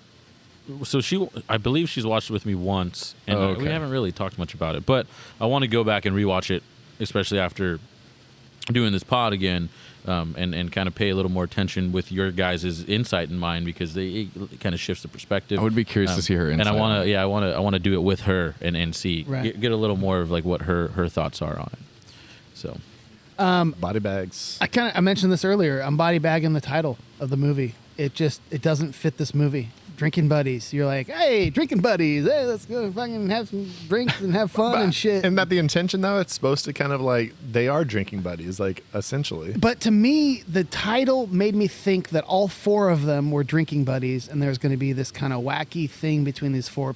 Again, it just especially with the poster, right? The poster's got all poster. four of them Yeah. all on four there. of them sitting there. And so in my brain, it created this little mini movie of how it was supposed to be. And again, I went into it just with the wrong frame of mind. So I just think that it's a bad title. Body bagging Anna Kendrick's character, who I like Anna Kendrick. I think she was great. What I did not like was her obviously wanting out of the relationship, wanting something else, wanting something that this guy was not willing to give. She knows that. She obviously knows it. And then she's just basically cheated on him. She wants to not be in a relationship with him, but she's hammering him about marrying her. Right. Yeah. Like, what are you doing? That's almost like that'll solve our problems. If we do that, we Yeah, have like- to be happy with each other if we get that done. And I think what they were trying to put out was that like the reason that she's stepping out of the marriage or like not as into it is because of his reluctance to commit to the won't, marriage. Yeah, he won't settle it. But what I was getting from it was like she was like really doubling down on them getting married after she was like actively sabotaging the marriage. Yeah. Like it was very weird to me. Very weird dynamic. And that's just a personal feeling that I got from it. And that was like the big problem that I had with it. Like the other stuff, like obviously there's a lot of other dynamics that were weird, but that one certain thing where she kept doubling down on the getting married thing. And I was like, why? Why do you want to get married? You don't even like this dude. Right. Yeah. Like, what the fuck? You guys don't even want to hang out. I don't understand that. People that want to that are in unhappy relationships and then decide to get married or have a kid or Right. do all of these things because they think that's going to make shit better. Like that just floors me, dude. It's like, Yeah. what are you doing? When you see that happen, it's just like it hurts because it's just like it's sad too because especially when it's somebody you know and like you Yeah. have to kind of be like, oh yeah, congrats. Right. But it's like in the back of your mind, like I went to a wedding one time and we actually were actively it was a friend, but we were actively like taking bets at like how long this marriage would last. It was like one of those scenes where we're sitting around the table as they're like up there at their little like wedding table and we're just like, how long do you think this will last? And it was like over under, and I think consensus was like under 2 years, and we were right. Well, I think statistically 2 years is like the like whatever breaking point. Pretty much, yeah. Wow. All right, what do you got, Walter? Body bagging. I've got a couple, but Zach's takes. Zach already kind of touched on one. The whole like doubling down on a relationship you don't want to be in because you think that'll make it better. I thought that was one of my body bags, but I think Zach did a pretty good job of talking about that. So the two that I'll just briefly mention that I don't like at all. One is I just don't like Ron Livingston. I mean, he played the role great, and I think that's because he was unlikable in the film. And he did that so well because I don't like him. So I don't like him as an actor, and he came across as unlikable. And I don't know how much of that was my own bias, but I feel like not a lot of it because you're saying you feel that same way, Zach. So I'd body bag him, but I wouldn't put anyone else in the role because it made me really dislike him. It made me really root for Jake Johnson even more. And then all of Olivia Wilde's salads. That's right. Those salads, those terrible ass salads. Or shitty salads. Shitty salads. Stick to the fries, for sure. All right, we're moving on. Let's keep it going. Crackle, Pluto, HBO, find anime on Crunchyroll, Peacock, Hulu, Disney, Netflix, Tubi, Sling TV, Short, Fubo. What the fuck is Fubo? I'm sure it'll cause a sensation. It's a streaming recommendation. Of course, ever since we recorded that, like Fubo comes up all the time now. Like it'll be like, oh, it's on Fubo, or like I'll hear something about Fubo. I'm like, what the fuck is Fubo? But now it's like all up in my brain. Like it shows up all the time. Yeah, I don't get it. All right, we're streaming recommendations. So, what does this movie make you feel like other people should watch? I didn't really.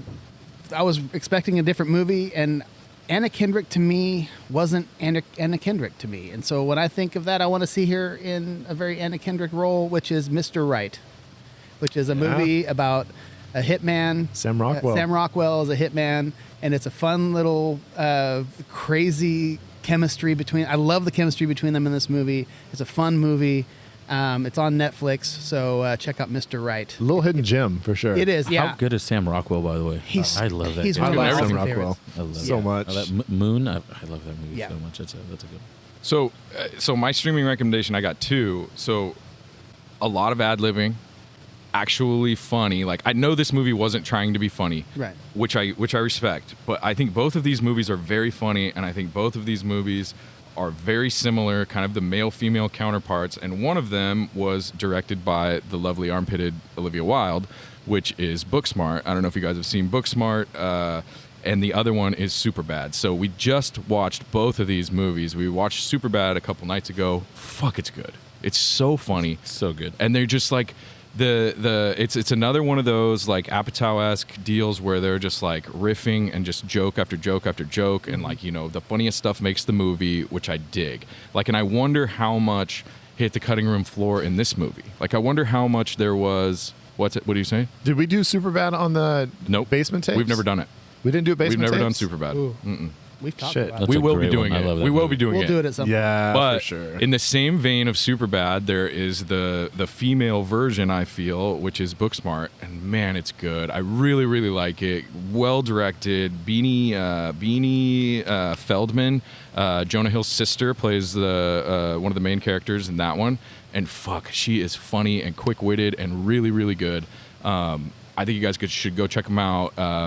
Booksmart is on Peacock, and Superbad is on HBO Max, and they're both fucking great. And most people have already seen them, but go check them out if you haven't.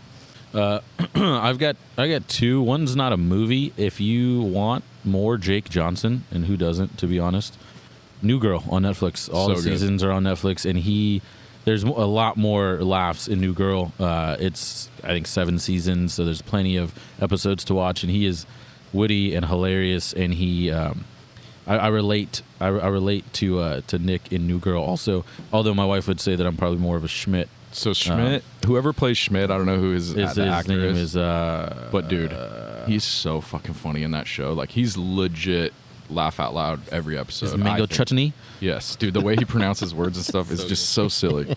So yeah, I would say New Girl for more. Max Greenfield, his name. I would say New Girl. It's a series, but you get more laughs. But in terms of something that's kind of this realistic and a little more dramatic and has a little more weight to it. On Netflix is it's called Marriage Story. Yep. And that's got Adam Driver. It's got Scarlett Johansson, and that is a really, really heartbreaking look at a marriage falling apart. It's heavy as fuck. It's extremely heavy. It's very depressing. I would say don't watch it alone, and watch it maybe in the daytime, just so you don't go to bed that depressed, because it's pretty depressing. Sure. But the acting in it is phenomenal. And I watched a lot of the scripted videos, where they show the scene and they have the script rolling underneath it. And I don't want to spoil anything, but the main argument they have in the film, that pivotal argument scene, they did it to the script to a T, but no part of it felt like it was scripted. It felt very organic and very like from their hearts. And that was Noah Baumbach, was that? Yep. And the way that it's shot is really cool. Yeah. Really well shot. So I'd say that's if you're looking for something in this same kind of heavy, kind of dramatic, with that tone, then Marriage Story. Going back to Barbie real quick, that preview we talked about, it is Noah Baumbach and Greta Gerwig co-wrote Barbie? Barbie. Wow. That's insane. So Just so weird. Who knows what we're going to get with that. But all right, my stream recommendation is Reality Bites.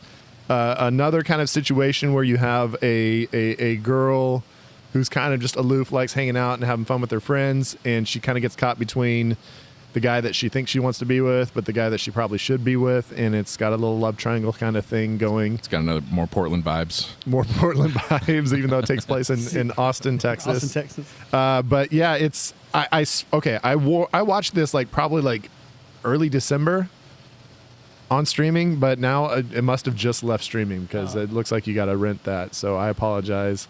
Apple TV, you can rent it for $3.99, I think. Yeah, $2.99 maybe. Who knows? Reality Bites, though, check that out. It's an early '90s silly classic. All right, we're moving. Reshelving. Let's do this. No jet wash for Maverick, Meg still on that goose stick. Iceberg list Titanic, Leo's drawing that nude shit. Jim fucks Nadia like we all thought he should. Ricky and Doughboy get the fuck out the hood. Luke hooks up with Leia just like he's intending. It's time for a reshelf and alternate endings. Scott's dropping those beats. He's like the Dr. Dre of BVK. He is like the Dr. Dre of BVK. I forget about that bumper every time until I hear it on an episode, and it. Sorry, I think I've dropped 2 F-bombs now, but it makes me laugh every time, and all I can do is picture. So have you guys seen Straight Outta Compton? Yeah. Yeah.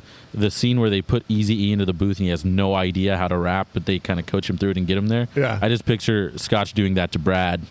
No, that's not the right way to do it. That's not the right way to do it. Do it. Just say it this way. Trust me, Scotch is not teaching Brad how to rap. Brad's an experienced rapper. Very experienced. Yeah, I've got some skills here. So anyway, we are going to be reshelving, but before, a lot of times we like to talk about the movie ending song, and I don't remember what song they played at the end. It was something mellow, something kind of, and I thought, you know what, if we're going to switch this out, they're sitting there, they're sharing their beer, they're kind of passing their food back and forth, they're reconnecting. I mean, if you want to just hit the nail on the head, all of a sudden you hear, do, tss, do, tss, do, tss, do, tss. You make me desecrate you. What? Closer. Hold on. A little closer, 9 Inch Nails. 9 Inch Nails, closer. I want to fuck you like an animal. Oh yeah, I think that's what the underlying tension there is. That they definitely, there's a lot of sexual tension going, and closer would be a ridiculous ending song for this movie. Oh, I don't see that song as any sort of romantic sexual song. That's a very I'm gonna kill you first and then fuck you like an animal. I think the song has to be fucking No, I wanna fall in love. Chris Yeah, I Isaac. think that's Wicked the Game. song, right? Yeah. Yeah, there you go. So, because the movie's a little heavy and definitely makes you feel things, I'd want to bring it up a little bit. Want to kind of lighten the mood a little bit. And also, let's just say what needs to happen. Why don't we get drunk and screw a little Jimmy Buffett and just, hey, they're tiptoeing around it the whole fucking movie. Just get drunk and screw and get it over with, and let's just see it. Just do it right here in the lunchroom. Yeah, right there in the lunchroom. We're already drinking. So that's what I heard. She grabs the banana and starts unpeeling it. Oh, Jesus, Brad. Where are we going with this? Oh, goodness. Wow, This is a dude. family pod. Oh, my God. All right, so I don't think it's an alternate ending that I have. I think it's an alternate beginning. So I think that what happened was Jason Sudeikis, he left before he started running this brewery. He had a really horrible boss that he hated, and he's like, he wanted to break that mold when he came to this brewery after he left that company. But instead of that, he just starting to become him, and he's making everyone else do his own work, making everyone else do everything for him, so he just kind of sits back and doesn't have to do any work. And then the movie goes on to where Jason Sudeikis pretty much just becomes the horrible boss, but we like him in this sequel because all his employees are just fucking each other, and he's like, nothing gets done, and all the beer stops getting made, and everyone just starts getting into lovers' quarrels, and he hates everyone that works for him. And the movie ends with him murdering them all. Yeah. Oh, I'm in. Jesus, In a wow. fit of rage. Yeah. I'm in. Yeah, it's finally Zach's like, okay, yeah, now it's a good Because movie. he's just so angry. He's so angry that he's become his horrible boss that he just has to take it out on his employees. Yeah, I'm actually going to reshelf this and make it the movie that I was expecting. I want to make this the funny buddy comedy that I wanted to see. You mean Strange Brew? Pretty much. Yeah. Shout out He to said an earlier funny. episode. First of all, he said funny. Oh, Zachy. If you haven't heard our Strange Brew episode, it's early on, and oh man, it's I love it. It caused some friction. It caused some friction. But yeah, no, I want Ron Livingston to play Peter from Office Space. I want Anna Kendrick to play the crazy chick in Mr. Right. And I want Jason Sudeikis to be fucking Ted Lasso.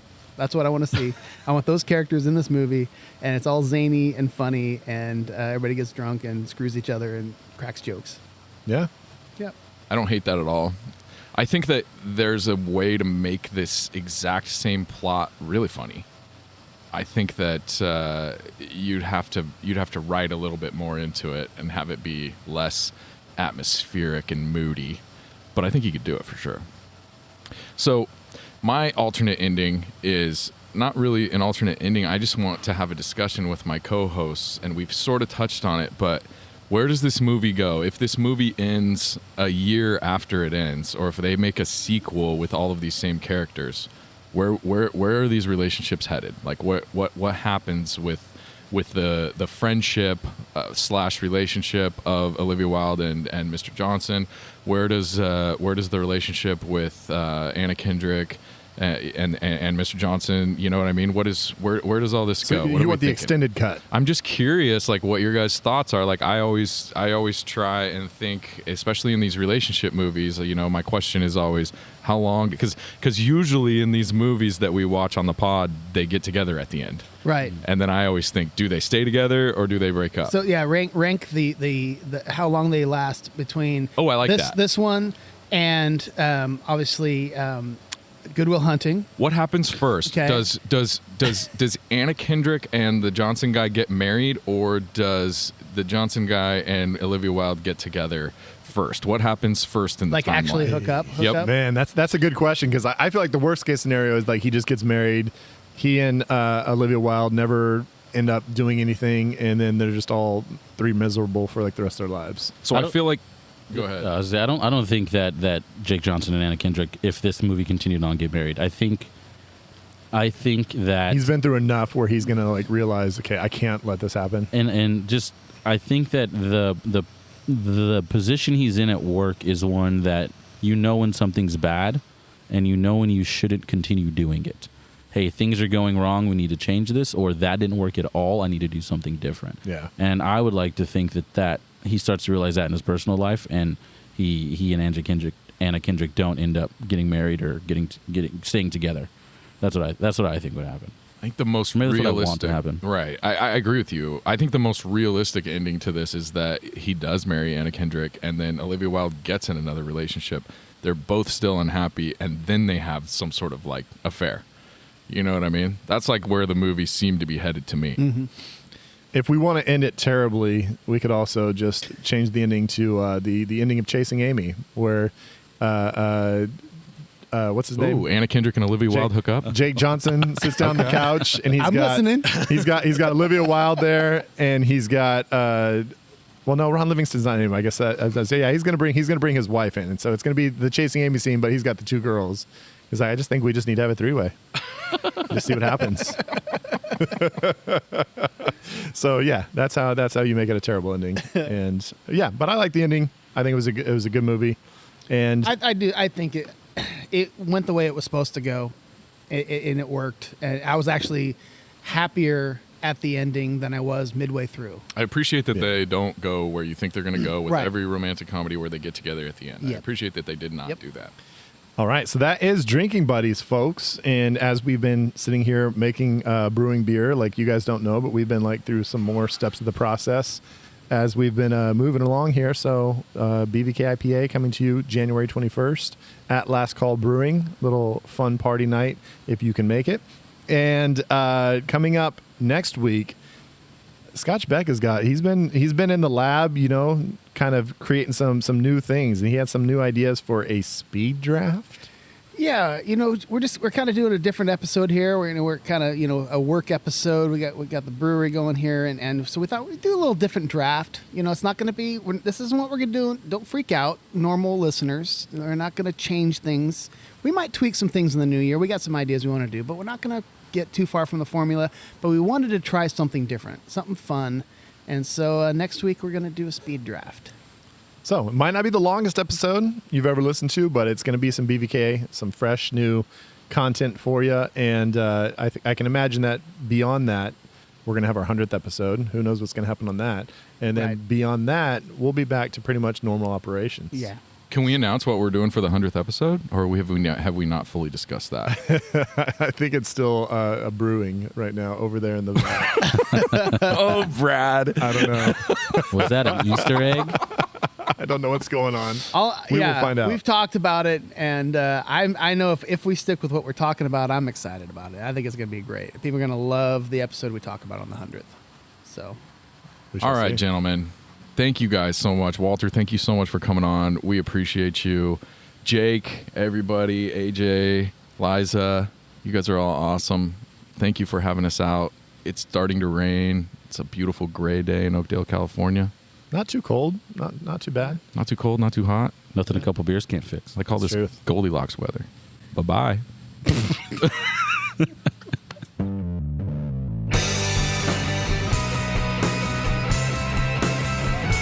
I wanna be at Beverly's, bringing me home with my movies. Just a blind ride, no reason why. I love this scene. Nick Nate, I can grab your favorite podcast. Let's start